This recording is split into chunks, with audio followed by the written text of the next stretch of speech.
નમસ્કાર, CB24 news સાથે હું રેશમા આપનું સ્વાગત કરું છું. અમદાવાદમાં ભારે વરસાદ વચ્ચે સાબરમતી વિસ્તારના છારાનગર રબારી વાસમાં પાણી ભરાવાની ગંભીર સ્થિતિ સર્જાઈ હતી. પાણીનું સ્તર ઝડપથી વધતા અનેક લોકો પોતાના મકાનના ધાબા ઉપર આશરો લેવા મજબૂર બન્યા હતા.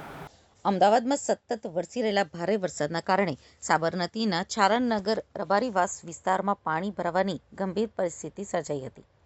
પાણીનું સ્તર સતત વધતા કેટલાક લોકો પોતાના મકાનના ધાબા ઉપર આશરો લેવા મજબૂર બન્યા હતા. આ ઘટનાની જાણ કંટ્રોલ રૂમને મળતા જ અમદાવાદ ફાયર એન્ડ ઇમરજન્સી સર્વિસીસની ટીમ તાત્કાલિક સ્થળ ઉપર પહોંચી હતી.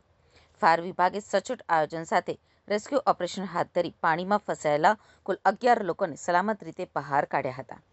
તો બચાવાયેલા લોકોમાં વૃદ્ધો સહિત તમામ નાગરિકોને પૂરતી સાવચેતી સાથે સુરક્ષિત સ્થળે ખસેડવામાં આવ્યા હતા. પ્રાથમિક સુરક્ષા અને જરૂરી સહાય પૂરી પાડ્યા બાદ તમામ લોકોને તેમના સંબંધીઓ અથવા સુરક્ષિત સ્થળોએ પહોંચાડવામાં આવ્યા હતા.